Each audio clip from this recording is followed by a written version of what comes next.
प्यारे साथियों नमस्कार। तो सबसे पहले मैं जितेंद्र क्लासेस की तरफ से और मैं अपनी तरफ से सभी विद्वान साथियों को, विषय बहनों को, प्रिय विद्यार्थी गणों को बहुत बहुत मैं हार्दिक अभिनंदन एवं वंदन करता हूं। आइए जरा आज हम देखते हैं अल्प प्राण और महाप्राण के बारे में क्या होते हैं। हालांकि वर्ण विचार का टॉपिक है और वर्ण विचार पढ़ भी चुका है, आप अच्छे से पढ़ भी पाए होंगे, कंसेप्ट भी क्लियर होगा। पर हम छोटे टॉपिक पर आपसी वार्तालाप करते हैं। अल्प प्राण और महाप्राण क्या होता है, सभी विद्यार्थीगण जरा देखें। जी हाँ, ये होता है क्या, प्राणवायु के आधार पर, प्राणवायु के आधार पर, जी हाँ, प्राणवायु के आधार पर व्यंजनों का वर्गीकरण, व्यंजनों का वर्गीकरण यानी प्राणवायु के आधार पर व्यंजनों को कितने भागों में बांटा गया दोस्तों? तो जवाब कितना होना चाहिए? 2। एक क्या होता है जरा देखो सभी विद्यार्थीगण, एक होता है अल्प प्राण और एक क्या होता है दोस्तों, महाप्राण। जी हाँ, अल्प प्राण क्या होता है, महाप्राण क्या होता है। सबसे पहले देखें, अल्प का मतलब होता है विद्यार्थीगण थोड़ा या कम, थोड़ा। जी हाँ, अल्प का मतलब क्या होता है, थोड़ा या क्या होता है, कम होता है। पर महा का मतलब क्या होता है, अधिक होता है या ज्यादा होता है। और जो प्राण है, प्राण का मतलब क्या होता है, वायु होता है।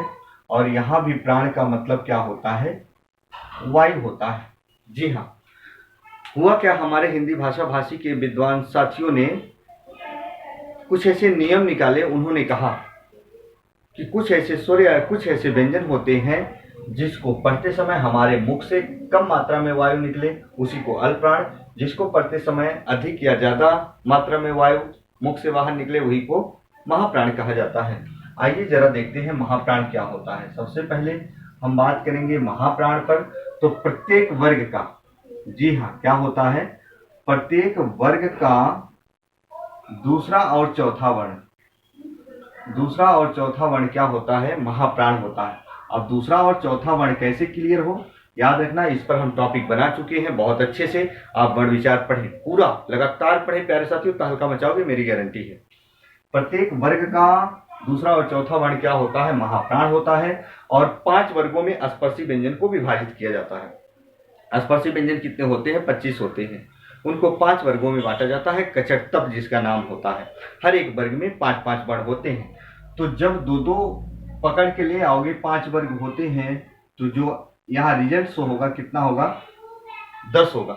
अब जरा देखिए महाप्राण में और क्या होता है, प्लस ऊष्म या जिसका नाम क्या होता है, सभी विद्यार्थीगण ध्यान दें, ऊष्म या संघर्षी व्यंजन। ऊष्म संघर्षी व्यंजन कितने होते हैं, 4 होते हैं। और ये 4 यही होते हैं ऊष्म या संघर्षी व्यंजन। जरा देखो सभी विद्यार्थीगण, एक होता है ये कितने हो गए, ये 4 हो गए। जब इन दोनों को जोड़ोगे तो जो रिजल्ट होगा प्यारे साथियों कितना होगा, 14 होगा। आइए जरा देखते हैं जो अल्पप्राण है। अल्पप्राण क्या होते हैं, सभी विद्यार्थीगण ध्यान दें। अल्पप्राण क्या होता है, बचा क्या, प्रत्येक वर्ग का पहला, तीसरा और क्या, पांचवा वर्ण। प्रत्येक वर्ग का पहला, तीसरा, पांचवा वर्ण, ये अपने आप में क्या होते हैं, 1, 3, 5। याद करने का तरीका बता रहे हैं, विषम होता है। प्रत्येक वर्ग का, हर एक वर्ग का 3-3 वर्ण पकड़ के ले आओगे, 5 वर्गों में बांटा गया, तो रिजल्ट कितना शो होगा। जो विद्यार्थीगण ना समझ पाए वो जाकर वीडियो देखें प्लीज, वहां मैंने सारी चीजें बहुत व्यवस्थित क्रम से बताया है, चार्ट बनाकर बताया है। तो ये क्या हो गए, 15 हो गए। अब जरा देखो इसमें क्या आता है, सभी विद्यार्थीगण ध्यान दे, इसमें क्या है, आता है सभी स्वर। सभी स्वर की संख्या कितनी होती है, 11 होती है। और क्या होता है, प्लस अंतस्थ व्यंजन। जी हाँ, सभी विद्यार्थीगण जरा ध्यान दे, अंतस्थ व्यंजन होते हैं, क्या होते हैं, अंतस्थ व्यंजन। और अंतस्थ व्यंजन जो होते हैं इनकी संख्या कितनी होती है, 4। अब इनको जोड़ो, सभी विद्यार्थी जरा ध्यान दें, 15 में 11 और 4 जोड़े, 11 4 15 ही हुआ, 15 करोगे तो कितने हो गए, 30 हो गए।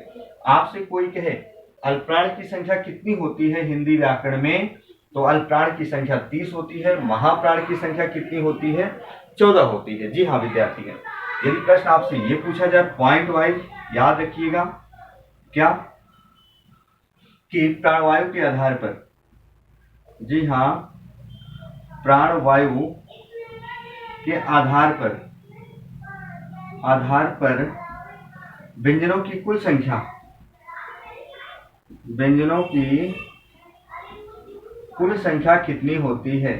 तो याद रखना विद्यार्थीगण, जरा ध्यान दें, 30 और 14 जब जोड़ोगे 30 10 40 और कितने हो गए 44, यानी कितने हो गए 44 हो गए। और मैंने बताया था ये जो हमेशा 44 आते हैं, 44 क्या होते हैं? साधारण यानी मूल वर्ण, साधारण या मूल वर्णों की संख्या होती है। वर्णों की ये क्या होती है? संख्या पूछी जाए तो कितनी होती है? 44। याद रखना, मैंने वीडियो बना दिया इसके ऊपर, याद रखिएगा। कंसेप्ट वाइज यदि हिंदी व्याकरण सीखना हो विद्यार्थीगण तो जितेंद्र क्लासेस आज ही ज्वाइन करो। याद रखना, हिंदी व्याकरण कंसेप्ट वाइज सीखोगे और तमाम प्रकार के टॉपिक वहाँ रस, छंद, अलंकार, संज्ञा, सर्वनाम, विशेषण, क्रिया, अव्यय, हम कहते हैं अर्थ के आधार पर वाक्य के 8 भेद, हम कहते हैं काल, वाच्य, सभी पढ़ चुके हैं। आप लोग ज्वाइन करो और अपने अपने बिंदु को कंसेप्ट क्लियर करो प्यारे साथियों। तो आज तक की मेरी कक्षा यहीं तक रही। याद रखना, तब तक के लिए जय हिंद, जय भारत।